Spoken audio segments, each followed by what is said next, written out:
श्री गणेशाय नमः। श्री जानकी वल्लभो विजयते। भगवान प्रातःकाल उठकर माता पिता और गुरु को मस्तक नवाते हैं और आज्ञा लेकर नगर का कामकाज करते हैं। उनके चरित्र को देखकर राजा मन में बहुत प्रसन्न होते हैं। जो भगवान व्यापक हैं, सर्वव्यापक हैं, अकल हैं, इच्छा रहित हैं, अजन्मा हैं और निर्गुण हैं तथा न जिनका ना नाम है न रूप है, वही भगवान भक्तों के लिए नाना प्रकार के अनुपम अलौकिक चरित्र करते हैं। विश्वामित्र जो है उस काल में बहुत महामुनि ज्ञानी हैं और वो वन में रहते हैं, शुभ आश्रम बना के रहते हैं। और जब मुनि जब जप यज्ञ और योग वगैरह करते हैं तो मारीच और सुबाहु से बहुत डरते थे, क्योंकि मारीच और सुबाहु जो है यज्ञ को ध्वंस कर देते थे, उपद्रव मचाते थे, जिससे मुनि बहुत दुख पाते थे। अब उन्होंने सुना भी था कि भगवान ने इस जन्म लिया है अयोध्या में, तो भगवान को ले आना चाहते हैं यज्ञ की रक्षा के लिए, और यज्ञ की रक्षा के लिए लाके और उनको अपने अस्त्र शस्त्रों का ज्ञान भी देना चाहते हैं। भगवान को कोई ज्ञान चाहिए नहीं, वो सब ज्ञानी है, सब कुछ ज्ञान उन्हीं से उपजता है। लेकिन विश्वामित्र जी है, उनको अपने अस्त्र शस्त्र जो है, दिव्यास्त्र जो उनके पास है, सब देना चाहते हैं। तो गाधी के पुत्र हैं, विश्वामित्र के मन में चिंता छा गई कि ये जो पापी राक्षस भगवान के मारे बिना कैसे मरेंगे। तब से इस मुनि ने विचार किया कि प्रभु ने पृथ्वी का भार हरने के लिए अवतार लिया है, इसी बहाने में जाकर उनके चरणों के दर्शन करूं और विनती करके दोनों भाइयों को ले आऊं। जो ज्ञान वैराग्य और गुणों के धाम है, उन प्रभु को मैं नेत्र भर देखूंगा। ज्ञान विराग सकल गुण ऐना, सो प्रभु मैं देखब भरी नैना। बहुत प्रकार से मनोरथ करते हुए जाने में देर नहीं लगी और सरजू जी के जल में स्नान करके वे राजा के दरवाजे पर पहुंच गए। राजा ने जब मुनि का आना सुना तब वे ब्राह्मणों के समाज को साथ लेकर मिलने गए और दंडवत करके मुनि का सम्मान करते हुए उन्हें लाकर आसन पर बिठाया। चरणों को धोकर बहुत पूजा की, सम्मान किया और कहा कि मेरे समान आज धन्य दूसरा कोई नहीं है। चरण प्रखार कीन अति पूजा, मोह सम आज धन्य नहीं दूजा। फिर विभिन्न प्रकार के भोजन करवाए। मुनि ने बहुत हृदय में उनके हर्ष हुआ। फिर राजा ने चारों पुत्रों को लाके मुनि के चरणों पर डाल दिया, उनसे प्रणाम करवाया। श्री रामचंद्र जी को देखकर मुनि जी अपने देह की सुध-बुध भूल गए। बहुत सुंदर है भगवान, तो ऐसा शास्त्रों में वर्णित है, मैंने भी तो देखा थोड़ी शास्त्रों में लिखा है कि बहुत सुंदर है। आगे देखिएगा, जब उनको देखती हैं तो माता सीता जी भी अपनी सुध-बुध हो जाती हैं, जनक जी भी अपनी सुध-बुध भूल जाते हैं। वह श्री राम जी के मुख की शोभा देखते हुए ऐसे मग्न हो गए मानो चकोर पूर्ण चंद्रमा को देख कर लुभा रहा हो। भये मगन देखत मुख शोभा, जनु चकोर पूरन ससलोभा। तब राजा ने हर्षित होकर मन में कहा कि हे मुनि, इस प्रकार कृपा तो आपने कभी की नहीं, जब इस प्रकार आप हमारे यहाँ आए, ऐसा तो कभी हुआ नहीं। आज किस कारण से आपका शुभागमन हुआ, कहिए, मैं उसे पूरा करने में देर नहीं लगाऊंगा। राजा कह रहे हैं जो आप कहोगे उसको पूरा करने में देर नहीं लगाऊंगा। मुनि ने कहा, हे राजन, राक्षसों के समूह मुझे बहुत सताते हैं, इसलिए मैं तुमसे कुछ मांगने आया हूँ। छोटे भाई से श्री रघुनाथ जी को मुझे दे दो। राक्षसों के मारे जाने पर मैं सनाथ हो जाऊंगा। अनुज समेत देहु रघुनाथा, निश्चर बध में हो सनाथा। हे राजन, प्रसन्न मन से इनको दो, मोह और अज्ञान को छोड़ दो। हे स्वामी, इससे तुमको धर्म और ऐश्वर्य की प्राप्ति होगी और इनका परम कल्याण होगा। इस अत्यंत अप्रिय वाणी को सुनकर राजा का हृदय कांप उठा। राजा के लिए इस अप्रिय वाणी क्या है? सबसे ज़्यादा राजा के लिए अप्रिय वाणी क्या है कि कोई उनसे कहता है कि आपको श्री रामचंद्र जी से अलग जाना है, या श्री रामचंद्र जी को मैं ले जा रहा हूँ, श्री रामचंद्र जी को आप जो है नहीं देख पाएंगे। श्री राम जी से उनका विरह जो है उनके लिए बहुत अप्रिय है। ऐसे आप देखेंगे आगे, रावण के लिए सबसे अप्रिय वाणी क्या है? जब कोई कह देता है कि वैदेही को दे दो, तो सब बातें सुनता रहता है, और जहाँ उसने कहा कि वैदेही को दे दो, जानकी जी को लौटा दो, बस वो तुरंत नाराज हो जाता है, उसको मारपीट के भगा देता है। सबके साथ उसने ऐसा ही किया, जो है मालवंत के साथ भी यही किया, विभीषण के साथ भी किया, जो उनका लड़का था उसके साथ भी यही किया। सब कुछ उसको स्वीकार है, सब सुनता रहेगा। लेकिन जैसे ही कहा कि वैदेही को दे दीजिए, जानकी जी को लौटा दीजिए, बस तुरंत वो जो है हो गया। ऐसे भगवान दशरथ जी के लिए क्या इतना प्रेम है उनका उनसे जो है भगवान से, कि वो विरह चाहते ही नहीं कि हमारी आंखों के सामने सटे। अब मांग लिया उन्होंने क्या विश्वामित्र जी ने कि मुझे दे दीजिए और राक्षसों से मेरी रक्षा करेंगे, मैं सनाथ हो जाऊंगा। तो बहुत मतलब उनको बुरा लगा, मतलब कि सोच विचार के नहीं मांग रहे हैं, सब मन में सोच रहे हैं कि पता नहीं कुछ भी मांग ले रहे हैं। हे स्वामी, इससे तुमको धर्म और सुयश की प्राप्ति होगी। और इस वचन को सुनकर राजा को हृदय काँप उठा और उनके मुख की कांति फीकी पड़ गई।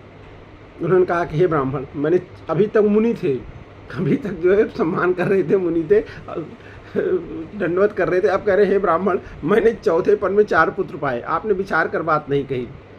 चौथेपन पायों सुचारी, विप्र वचन नहीं कहे उपचारी। आपने विचार करके बात नहीं कहा है। हे मुनि, आप पृथ्वी, गौ, धन और खजाना मांग लीजिए, मैं आज बड़े हर्ष के साथ अपना सर्वस्व दे दूंगा। देह और प्राण से अधिक प्यारा कुछ भी नहीं होता, मैं उसे भी एक पल में दे दूंगा। देह प्रांते प्रिय कछु नाही, सोई मुन देव निमिष माही। एक पल में देह भी दे दूंगा, प्राण भी दे दूंगा। लेकिन राम जो है वो देते बन नहीं रहे हैं। सब सुत प्रिय मोहि प्राण की नाई, राम देत नहीं बने गोसाई। सब चारों मतलब पुत्र मेरे प्राण की तरह प्रिय हैं, लेकिन राम को देता बन नहीं रहा है। और वो निश्चर कह रहे हैं कि वो निश्चर जो है क्रूर राक्षस हैं और ये पर अभी किशोरावस्था के बालक हैं।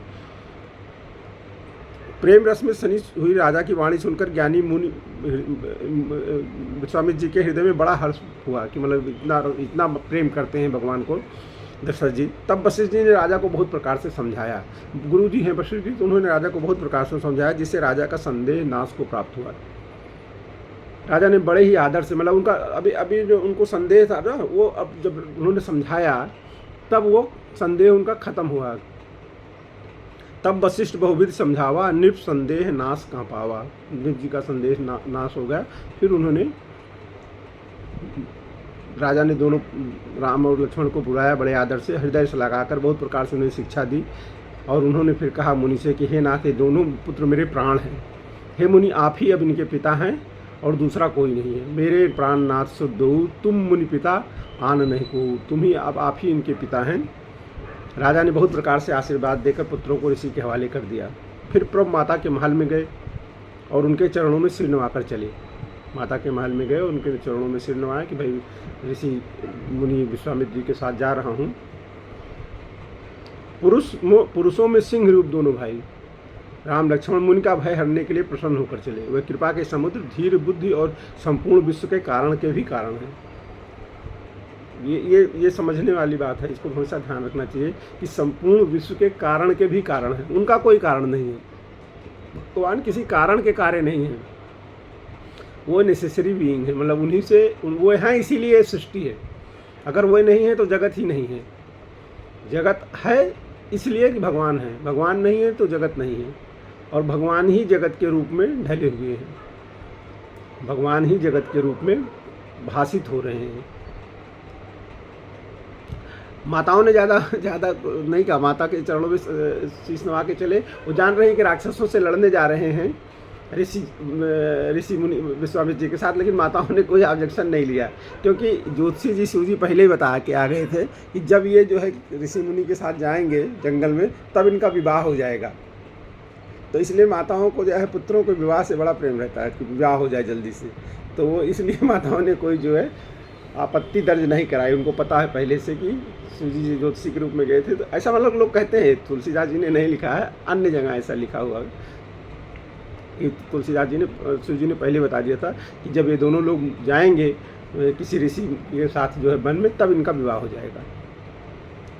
भगवान के लाल नेत्र हैं, चौड़ी छाती और विशाल भुजाएं हैं, नील कमल और तमाल के वृक्ष की तरह श्याम शरीर है, कमर में पीताम्बर और सुंदर तरकस कसे हुए हैं, दोनों हाथों में सुंदर धनुष बाण हैं। श्याम और गौरवर्ण के दोनों भाई परम सुंदर हैं।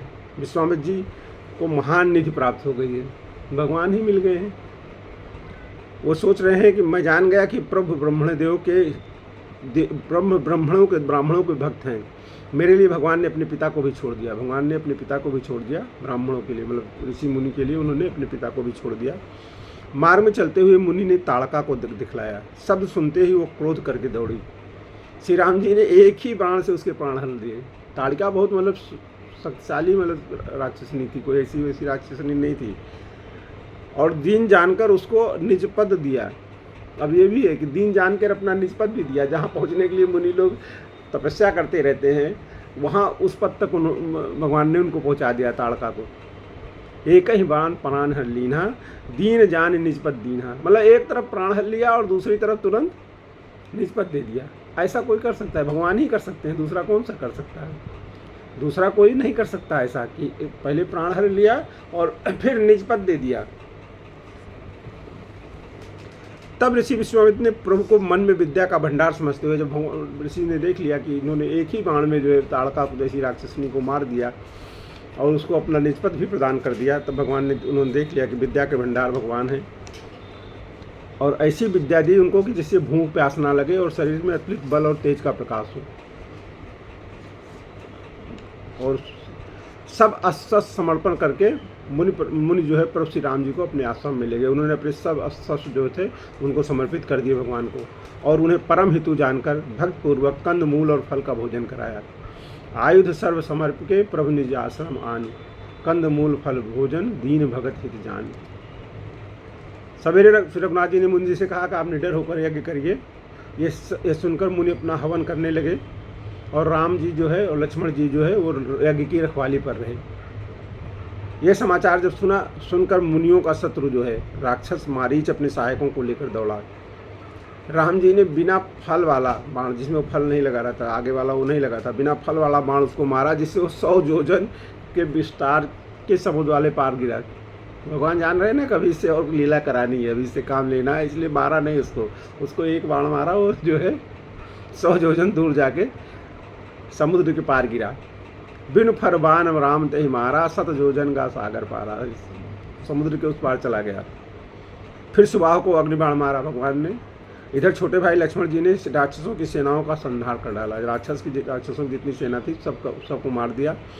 इस प्रकार श्री राम जी ने राक्षसों को मारकर ब्राह्मणों को निर्भय कर दिया। जो वहाँ पे जितने ऋषि ब्राह्मण थे सबको निर्भय कर दिया। तब सारे देवता और मुनि भगवान की स्तुति किए। शबनाथ जी वहाँ कुछ दिन रहे और रहकर ब्राह्मणों पर दया की मतलब ब्राह्मणों को अपना दर्शन दिया, उनका संग साथ मिला और भगवान जो है वो ऋषियों के आश्रम में रहते हुए उनसे रोज़ मतलब जो है वेद पुराण और सब कथा श्रुति स्मृतियों इन सब की चर्चा करते थे, ब्राह्मणों से सुनते थे। भक्ति के कारण ब्राह्मणों ने बहुत पुराणों की बहुत सी कथाएं कही। यद्यप प्रभु सब जानते हैं लेकिन क्या है फिर भी सुनते हैं। भगत है तो बहु कथा पुराना, कहे विप्र यद्यप प्रभु जाना। प्रभु सब जानते हैं लेकिन तब भी सुनते हैं ब्राह्मणों को आदर देने के लिए। तदंतर मुनि ने आदरपूर्वक समझाकर कहा कि हे प्रभु चलकर एक चरित्र देखिए। स्वामी जी कह रहे हैं चलकर एक चरित्र देखिए। रघुकुल के स्वामी श्री रामचंद्र जी धनुष यज्ञ की बात सुनकर मुनिश्रेष्ठ विश्वामित्र जी के साथ प्रसन्न होकर चले। श्री विश्वनाथ जी को पता चला कि जनक जी ने धनुष यज्ञ कर रहे हैं, तो उन्होंने श्री रामचंद्र जी से कहा चल के हम लोग भी जो है धनुष यज्ञ देखते हैं। और रामचंद्र जी फिर विश्वामित्र जी के साथ राम लक्ष्मण चले धनुष यज्ञ देखने के लिए। मार्ग में एक आश्रम दिखाई पड़ा। वहाँ पशु पक्षी कोई भी जीव जंतु नहीं था आश्रम में। भगवान विश्वामित्र जब जा रहे हैं तो मार्ग में एक आश्रम दिखा जहाँ कोई पशु पक्षी कोई भी जीव जंतु नहीं था। पत्थर के एक शिला को देखकर प्रभु ने पूछा। तब मुनि ने विस्तार पूर्वक सब कथा कही। वो माता अहिल्या की कथा पूरी सुनाई जो है। गौतम मुनि की स्त्री अहिल्या साबस पत्थर की देह धारण किए बड़े धीरज से आपके चरण कमलों की धूल चाहती है। हे रघुवीर इस पर कृपा कीजिए। विश्वामित्र जी कह रहे हैं कि गौतम नारी श्राप बस उपल देह धरधीर, चरण कमल रज चाहत कृपा करो रघुवीर। भगवान कितने कृपालु हैं। विश्वामित्र जी ने कहा और भगवान ने कृपा की। भगवान ने कृपा कैसी की? ये यहाँ पे तो तुलसीदास जी ने नहीं लिखा हुआ है, एक जगह लिखा हुआ है, एकदम श्री रामचरित में लिखा हुआ है कि भगवान ने ऐसे पैर नहीं रख दिया शिला के ऊपर। भगवान ने बहुत ही प्यार से अपने अंगूठे का जरा सा हिस्सा जो है पत्थर से टच किया और टच करते ही भगवान दंडवत हो गए।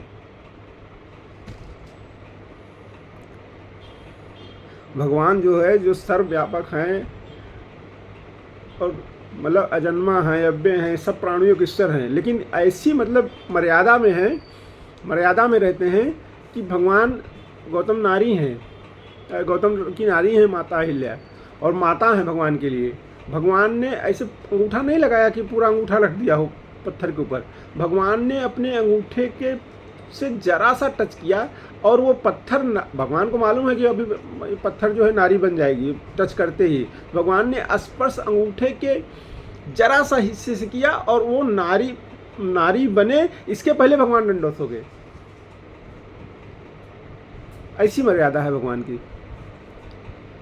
फिर जब उन्होंने वो नारी में तो उन्होंने भगवान की स्तुति की अहिल्या जी ने। श्री राम जी के पवित्र और शोक को नाश करने वाले चरण का स्पर्श पाते ही सचमुच और तपो मूर्ति जो है अहिल्या जी प्रकट हो गई। भक्तों को सुख देने वाले श्री रघुनाथ जी को देखकर वो हाथ जोड़कर सामने खड़ी रह गई। अत्यंत प्रेम के कारण वो अधीर हो गई, उनका शरीर पुलकित हो गया, मुख से वचन कहने में नहीं आते थे। वो अत्यंत बड़भाग्नि अहिल्या प्रभु के चरणों से लिपट गई और उसके दोनों नेत्रों से जल की धारा बहने लगी। फिर महिला जी ने मन में धीरज रखकर प्रभु को पहचाना और श्री रघुनाथ जी की कृपा से भक्ति प्राप्त की। धीरज मन कीन्हा प्रभु को चीन्हा, कृपत कृपा भगत पाई। तब अत्यंत निर्मल वाणी से उन्होंने स्तुति प्रारंभ की भगवान की कि हे ज्ञान से जानने योग आपकी जय हो। अति निर्बल वाणी स्तुठानी ज्ञान गम जय रघुराई, आपकी जय हो। मैं अपवित्र स्त्री हूँ, मतलब अपनी विनम्रता में वो कह रहे हैं कि मैं सहज ही अपवित्र स्त्री हूँ। और हे प्रभु आप जगत को पवित्र करने वाले, भक्तों को सुख देने वाले रावण के शत्रु हैं। हे कमल नयन, हे संसार के भय से छुड़ाने वाले, मैं आपकी शरण आई हूँ, रक्षा कीजिए रक्षा कीजिए। राजीव विलोचन भव भय मोचन, पाहि पाहि शरण ही आई, पाहि पाहि शरण ही आई, मैं आपकी शरण हूँ, रक्षा कीजिए रक्षा कीजिए। मुनि ने जो मुझे श्राप दिया था उसको बहुत अच्छा किया था, मैं उसे अत्यंत अनुग्रह करके मानती हूँ, जिसके कारण मैंने संसार से छुड़ाने वाले श्री हरि को नेत्र भर कर देखा। इसी को शंकर जी सबसे बड़ा लाभ समझते हैं। जीवन का सबसे बड़ा लाभ यही भगवान के दर्शन हो जाए। और मैंने मुनि की जो है श्राप के कारण जो है नेत्र भर कर आपको देखा। मैं बुद्ध की बड़ी भोली हूँ, मेरी एक विनती है नाथ, मैं कोई और वर नहीं मांगती हूँ, केवल यही चाहती हूँ कि मेरा मन रूपी भंवरा आपके चरण कमल की रज रूपी रस का सदा पान करता रहे। कह रहे हैं कि बिनती प्रभु मोरी मैं मत भोरी, नाथ न मांगो वर आना, पद कमल पर आगा रस अनुरागा, मम मन मधु करे पाना। मेरा मन रूपी भंवरा केवल आपके चरण पराग को के रस का जो है पान करता रहे। जिन चरणों से परम पवित्र देव नदी गंगा जी प्रकट हुई, भगवान के नाखून से माता गंगा जी प्रकट हुई हैं, जिन्हें शिव जी ने सिर पर धारण किया, और जिन चरण कमलों को ब्रह्मा जी पूजते हैं, कृपाल हरि ने उन्हीं को मेरे सिर पर रखा। इस प्रकार स्तुति करते हुए बार बार भगवान के चरणों में गिरकर जो मन को बहुत ही अच्छा लगा, उस वर पर को भक्ति का वरदान भगवान ने दिया माता जी को। गौतम की स्त्री अहिल्या आनंद में भरी हुई पति लोक को चली गई। प्रभु श्री रामचंद्र जी ऐसे दीनबंधु और बिना ही कारण दया करने वाले हैं। तुलसीदास जी कहते हैं, हे सठ तू कपट जंजाल छोड़कर उन्हीं का भजन कर। भगवान ने कोई, अहिल्या जी ने थोड़ी वो किया है, तपस्या की है उनके लिए, केवल श्री विश्वामित्र जी के कहने मात्र से उन्होंने जो है उन्हें मुक्ति दी और जो है अपनी भक्ति प्रदान कर दी। और ऐसी मर्यादा से श्री राम जी और लक्ष्मण जी मुनि के साथ चले, आगे जो चले वो वहाँ गए जहाँ जगत को पवित्र करने वाली गंगा जी के किनारे गए। महाराज गाधी के पुत्र विश्वामित्र जी ने वो सब कथा सुनाई, जैसे जिस तरह से गंगा जी आई थी पृथ्वी पे, तो सब कथा जो है विश्वामित्र जी ने भगवान को सुनाई। भगवान तो सब जानते हैं, लेकिन फिर भी उन्होंने सब सुना। तब प्रभु ने ऋषियों सहित गंगा जी में स्नान किया। ब्राह्मणों ने भांत भांत के दान पाए, सबको ब्राह्मणों को भांत भांत के दान दिए। फिर मुनि के साथ वो प्रसन्न होकर चले और शीघ्र ही जनकपुर के निकट पहुंच गए। श्री राम जी ने जब जनकपुर की शोभा देखी तब वो छोटे भाई लक्ष्मण सहित अत्यंत प्रहर्षित हुए। वहाँ अनेक बावलियाँ, कुएं, नदियाँ और तालाब हैं, जिनमें अमृत के समान जल है और मड़ियों की सीढ़ियाँ बनी हुई हैं। स्वयं जगत जननी जानकी वहाँ निवास कर रही हैं। मकरंद रस से मत वाले होकर भंवरे सुंदर गुंजार कर रहे हैं। रंग बिरंगे पक्षी मधुर शब्द कर रहे हैं। रंग रंग के कमल खिले हैं। सदा सब ऋतुओं में सुख देने वाले शीतल मंद सुगंध वायु पवन बह रहा है। पुष्प वाटिका, बाग और वन, जिनमें बहुत से पक्षियों का निवास है, फूलते फलते और सुंदर पत्तों से लदे हुए नगर के चारों ओर सुशोभित हैं। नगर की सुंदरता का वर्णन करते नहीं बनता। मन जहाँ जाता है वहीं लुभा जाता है। सुंदर बाजार है, मड़ियों से बने हुए विचित्र सज्जे हैं, मानो ब्रह्मा ने अपने हाथों से बनाया है। कुबेर के समान शेष धनी व्यापारी सब प्रकार की अनेक वस्तुएं लेकर दुकानों में बैठे हैं। सुंदर चौराहे और सुहावनी गलियां सदा सुगंध से सिंची रहती हैं। सबके घर मंगलमय हैं और उन पर चित्र खड़े हुए हैं, जिन्हें मानो कामदेव रूपी चित्रकार ने अंकित किया है। नगर के स्त्री पुरुष सुंदर, पवित्र, साधु स्वभाव वाले धर्मात्मा, ज्ञानी और गुणवान हैं। जहाँ जानकी जी का अत्यंत अनुपम निवास स्थान है, वहाँ के विलास अवसर को देखकर देवता भी थकित हो जाते हैं, देवता भी चकित रह जाते हैं, स्तंभित रह जाते हैं कि ऐसा मतलब जो है शोभा है, विचित्र जो है। मनुष्यों की तो के बात क्या है, देवता भी हो जाते हैं। वो जो राजमहल का परकोटा को देखकर चित्त चकित हो जाता है, मानो उसने समस्त लोगों की शोभा को घेर रखा है, रोक रखा है। सारी शोभा, समस्त लोगों की जितनी शोभा है वो राजा जनक के महल के परकोटे में आ गई है। उज्जवल महलों में अनेक प्रकार के सुंदर रीत से बने हुए मणिजटित सोने की जरी के पर्दे लगे हैं। सीता जी के रहने के लिए सुंदर महल की शोभा का वर्णन किया ही कैसे जा सकता है। तो सीता जी कह रहे हैं जहाँ माता जानकी रह रही हैं उसकी शोभा का वर्णन कैसे किया जा सकता है। राजमहल के सब दरवाजे सुंदर हैं, उनमें जिनमें वज्र के मजबूत हीरों से चमकते हुए किवाड़ लगे हुए हैं। वहाँ राजाओं, नटों, मागधों और भाटों की भीड़ लगी रहती है। महाराज जनक जो है वो भी सम्राट हैं। घोड़ों और हाथियों के लिए बहुत बड़ी बड़ी घुड़सालें और गजशालाएँ बनी हुई हैं, जो सब समय घोड़े, हाथी और रथों से भरी रहती हैं। बहुत से सूरवीर मंत्री और सेनापति हैं, उन सबके घर भी राजमहल सरीखे ही हैं। नगर के बाहर तालाब और नदी के निकट जहाँ तहाँ बहुत से राजा लोग उतरे हुए डेरा डाले हैं। धनुष यज्ञ हो रहा है तो नगर के बाहर जो है तालाब और नदी के निकट जो है जहाँ तहाँ सब बहुत सारे राजा लोग अपना अपना डेरा डाल के निवास कर रहे हैं। आमों का एक अनुपम बाग देखकर वहाँ सब प्रकार के सुविधे थे और सब तरह से सुहाना था। विश्वामित्र जी ने कहा कि हे सुजान रघुवीर, मेरा मन कहता है कि यहीं रहा जाए। उन्होंने देखा कि एक आमों का अनुपम बाग है, तो विश्वामित्र जी ने कहा कि मुझे ऐसा लगता है कि हम लोगों को यहीं रहना चाहिए। भगवान ने कहा अच्छा स्वामी, भले ही नाथ कह कृपा निकेता, उतरे ता मुनिवृंद समेता। वहाँ उतर गए, कहकर मुनियों के समूह के साथ ठहर गए। मिथिला पर जनक जी को जब यह समाचार मिला कि महामुनि आए हुए हैं, तब उन्होंने पवित्र हृदय के मंत्री, बहुत से योद्धा, श्रेष्ठ ब्राह्मण शतानंद जी को और अपनी जात के श्रेष्ठ लोगों को साथ लिया और इस प्रकार प्रसन्नता के साथ राजा मुनियों के स्वामी विश्वामित्र से मिलने गए। जब उनको पता चला कि विश्वामित्र जी ने आकर वहाँ आम के बाग में डेरा डाला हुआ है, तो राजा जनक जी उनसे मिलने गए। राजा ने मुनि के चरणों पर मस्तक रखकर प्रणाम किया। मुनियों के स्वामी विश्वामित्र जी ने प्रसन्न होकर आशीर्वाद दिया।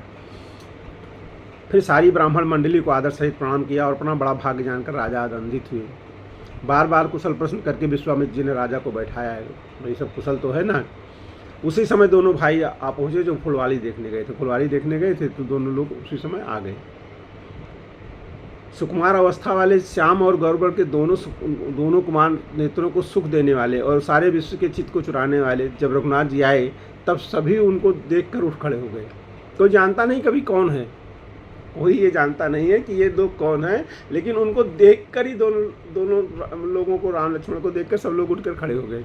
ऐसी शोभा, ऐसी सुंदरता भगवान की। विश्वाजी जी ने उनको अपने पास बिठा लिया, दोनों लोगों को विश्वाजी जी ने अपने पास बिठा लिया। दोनों भाइयों को देखकर सभी सुखी हुए, सबके नेत्रों में जल भर आया और शरीर सबके रोमांचित हो उठे। भगवान को दर्शन देखते ही मात्र से ही राम जी की मधुर मनोहर मूर्ति को देखकर विदेह विशेष रूप से विदेह हो गए। मूर्त मधुर मनोहर देखी, भयो विदेह विदेह विषेखी। विदेह मतलब जो जिसको अपनी देह की सुध नहीं रहती, जो हमेशा आत्म तत्व में जो स्थित रहता है, आत्मा राम रहता है, आत्म तत्व में ही स्थित रहता है। वो मतलब सच्चिदानंद एक तरह से उनकी स्थिति होती है, हमेशा वो पूर्ण आनंद में ही स्थित रहते हैं। लेकिन उनकी भी स्थिति विदेह ज़्यादा और विदेह हो गई। ऐसी भगवान की मूर्त देखी उन्होंने। मन को प्रेम में मग्न जान राजा ने विवेक का आश्रय लिया। जब मन उनका प्रेमान्मुख हो गया तो उन्होंने विवेक का आश्रय लिया। विवेक का आश्रय लेने का मतलब कि उन्होंने ये सोचा, ये मतलब विवेक वही होता है जो उन्होंने मतलब वो जो प्रकृति और पुरुष की बात है कि भाई सत असत, तो उन्होंने विवेक का आश्रय लिया कि भाई आत्मा ही मतलब एकमात्र सत्य है और बाकी सब कुछ असत्य है। तो उस थोड़ा सा अपने मन को वहाँ से हटाया। जो मन एकदम जो है उनकी सुंदरता के ऊपर जो है चला जा रहा था, लोभित हो जा रहा था, मोहित हो जा रहा था, मन जो है बिल्कुल उसी में अनुरक्त हो जा रहा था भगवान में, उसको उन्होंने थोड़ा विवेक से वहाँ से थोड़ा हटाया और थोड़ा धीरज धारण किया कि नहीं, सत्य एकमात्र आत्मा है। ऐसा जो विवेक है हमेशा एक ये विवेक अगर बना रहे कि एकमात्र सत्य आत्मा ही है, एकमात्र सत्य आत्मा ही, ब्रह्म ही सत्य है और बाकी कुछ सत्य नहीं है।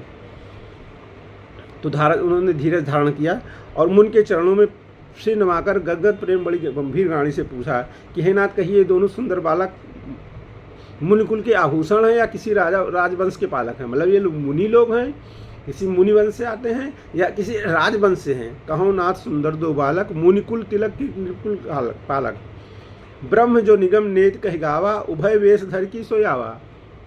बात वो कह रहे हैं कि अथवा जिनका वेदों ने नेत्र कहकर गान किया है, कहीं वही ब्रह्म तो युगल रूप धारण करके नहीं आ गए हैं। कह रहे हैं सहज विराग रूप मन मोरा, मेरा मन जो है हमेशा विराग रूप में रहता है, लेकिन थकित हो तो जिम चंद चकोरा, लेकिन अभी वो ऐसा स्तंभित हो गया, ऐसा थकित हो रहा है, ऐसा मतलब होगा जैसे चंद्रमा को देखकर चकोर थकित हो जाता है, एकटक देखता रहता है। ऐसे ही मेरा मन उस ब्रह्म सुख को छोड़ दिया है। ताते पर पूछो सद्भाऊँ, कहूँ नाथ करूँ दुराऊ। इसलिए मैं पूछ रहा हूँ, आप बिना दुराव किए मुझे बताइए कि ये कौन है? इन्हें बिलोकत अति अनुरागा, बरबस ब्रह्म सुख मन तागा। इनको देख कर मेरे मन में बहुत प्रेम उमड़ रहा है और अति अनुराग हो रहा है, और मेरे मन ने वो बरबस मतलब जानबूझ के जिद करके उसने उस ब्रह्म सुख को छोड़ दिया है। कह मुनि बिहस कहो निपनिका, वचन तुम्हार न हो या लिखा हो। कह रहे तुम आप सही कह रहे हो, ठीक कह रहे हो, आपका वचन मिथ्या नहीं हो सकता है। जगत में जहाँ तक जितने भी प्राणी हैं ये सभी को प्रिय है। मुनि की रहस्य वही वाणी सुनकर श्री राम जी मन ही मन मुस्कुराते हैं कि एक ऐसा परिचय दे रहे हैं। तब मुनि कहा कि यह रकुल मणि महाराज दशरथ के पुत्र हैं, मेरे हित के लिए राजा ने इन्हें मेरे साथ भेजा है। रघुकुल मन दशरथ के जाए, मम हित लाग नरेश पठाए। मेरे हित के लिए राजा ने भेजा है और ये महाराज दशरथ के पुत्र हैं। राम लखन दोनों श्रेष्ठ भाई, रूपशील के धाम हैं। सारा जगत साक्षी है कि इन्होंने युद्ध में असुरों को जीतकर मेरे यज्ञ की रक्षा की है। सब जानते हैं कि इन्होंने असुरों को जीतकर मेरे यज्ञ की रक्षा की है। राजा ने कहा है मुनि, आपके चरणों के दर्शन कर मैं अपना पूर्ण प्रभाव कह नहीं सकता। ये सुंदर श्याम और गौर बन के दोनों भाई आनंद को भी आनंद देने वाले हैं। सुंदर श्याम गौर दो भराता, आनंदहूँ के आनंद आता। इनकी आपस की प्रीति भी बड़ी पवित्र है और सुहावनी है, वो मन को बहुत भाती है, पर वाणी से कहीं नहीं जा सकती है। विदेह आनंदित होकर कहते हैं, हे नाथ सुनिए, ब्रह्म और जीव की तरह इनमें स्वाभाविक प्रेम है। राजा बार बार प्रभु को देखते हैं, उनकी वहाँ से हटना नहीं चाहते हैं। प्रेम से शरीर पुलकित हो रहा है, हृदय में बड़ा उत्साह है। और फिर मुनि की प्रशंसा करके उनके चरणों में सिर नवाकर राजा उन्हें नगर में लिवा चले। राजा कहते हैं कि आप चलो नगर में मेरे साथ। वहाँ एक सुंदर महल जो सब समय सुखदायक था, वहाँ राजा ने उन्हें ले जाकर ठहराया। तदंतर सब प्रकार से पूजा और सेवा करके राजा विदा मांगकर अपने घर गए। भगवान जो है ऋषियों के साथ भगवान ने भोजन किया और विश्राम करके भाई लक्ष्मण जी के साथ बैठे। जब भगवान लक्ष्मण जी के साथ बैठे उसमें पहर भर दिन रह गया था। अब आगे की कथा कल।